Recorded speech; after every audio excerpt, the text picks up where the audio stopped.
الحمد للہ رب العالمین وبہ نستعین وصلی اللہ وسلم علی سید الانبیاء والمرسلین وعلی آلہ واصحابہ اجمعین ومن تبعہم بإحسان الی یوم الدین اما بعد۔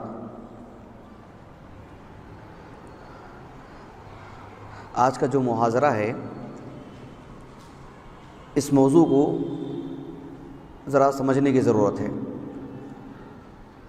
اس کا جو موضوع ہے عربی زبان میں قیمت الآثار النبویہ فی العصر الراہن۔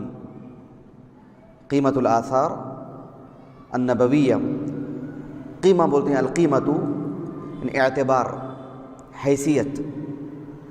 الآثار النبویہ آپ علیہ السلام کے جو آثار ہیں جن کی معاشرے میں نمائش کی جاتی ہے یا نمائش نہ بھی کی جائے، جو لوگوں کے پاس رکھے ہوئے ہیں کچھ متاحف میں، تو ان کی کیا قیمت ہے، حیثیت کیا ہے ان کی فی العصر الراہن، دور حاضر میں۔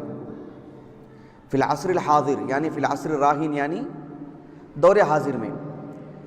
کیوں یہ عنوان؟ اس عنوان کو سمجھنا کیا ہے، آپ علیہ السلام کی یہ جو آثار ہیں، چاہے آپ کے کپڑے ہوں، آپ کے بال ہوں، آپ علیہ السلام کی نعلین ہوں، آپ علیہ السلام کی عصا ہو، جن کی نمائش کی جاتی ہے، ان سے تبرک لینا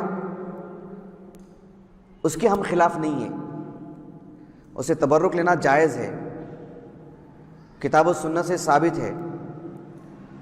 آپ علیہ السلام نے، آپ علیہ السلام کی جو ذات مبارکہ ہیں مکمل طور پر بابرکت ہے۔ آپ سے برکت لینا، آپ کا جسم مبارک، آپ کا لعاب، حتیٰ کہ آپ کے جسم کو کوئی مس کر جائے، ہر اعتبار سے وہ بابرکت۔ ایک کپڑا ہے، لیکن وہ کپڑا اگر اللہ کے رسول علیہ السلام سے مس ہو جائے، چھو جائے، تو پھر وہ کپڑا مبارک، اور اس سے برکت لینا بھی جائز۔ اس میں دو رائے نہیں ہیں اور کسی کو اختلاف نہیں ہے۔ اختلاف کس بات سے ہے کہ یہ جو چیزیں جو نبی کے نام پہ بتلائی جاتی ہیں، کیا وہ آج کے دور میں بھی ہو بہو نبی کے ہی ہیں، یا بس سیدھے سادے لوگوں کا فائدہ اٹھا کر کے کسی بھی چیز کو نبی کے نام پر منسوب کر دیا جائے، اور لوگوں کے دلوں میں آپ علیہ السلام کا ایک تقدس ہوتا ہے، آپ کی شخصیت لوگوں کے دلوں میں ہوتی ہے۔ نبی کی بات آ جائے تو لوگ آنکھ بند کر کے لے لیتے ہیں، نبی کا فرمان ہے۔ کسی کو بتلا دیں یہ نبی کی چیزیں، اور بتلانے والے کی داڑھی ہو، جبہ ہو، نماز کے اثرات ہوں، تو لوگ جلدی قبول کر لیتے ہیں۔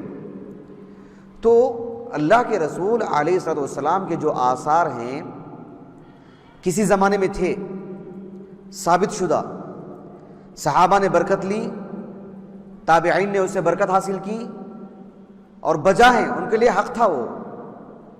لیکن ہمارے اس دور میں کیا ہو بہو اس کا وہی اعتبار ہے، وہی حیثیت ہے؟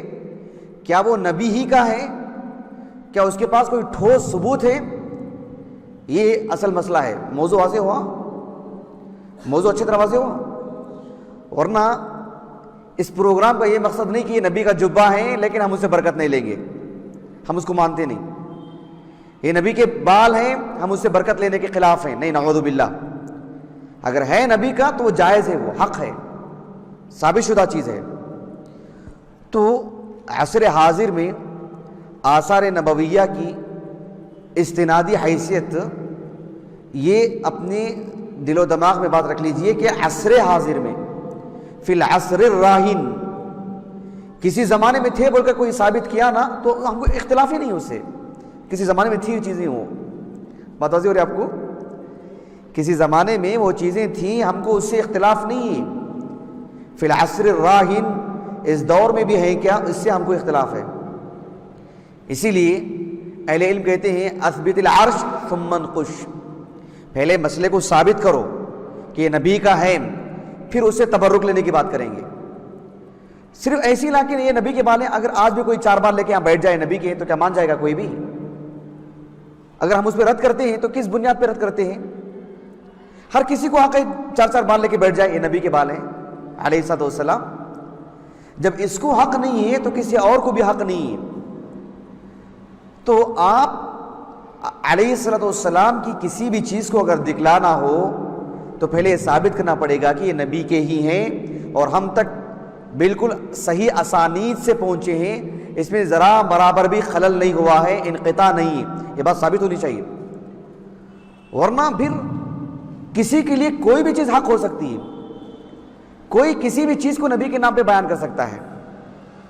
یوں ایسے ہوگا کہ اگر کسی کی چیز صحیح سالم ہو، معتبر ہو، واقعتاً نبی کی ہی ہو، تب بھی اعتبار اٹھ جائے گا اگر ایسا تلاعب ہوتا رہے تو انشاءاللہ یہ موضوع سمجھنے کی ضرورت ہے۔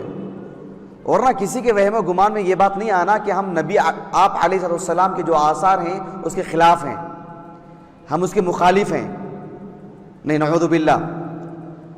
یہ حق ہے اور تھا کسی زمانے میں، اور ہمارا موضوع ہے فی العصر الراہن، دور حاضر میں ہے کیا وہ ہمارا موضوع۔ بات اچھے طرح سمجھ میں آ گیا آپ کو؟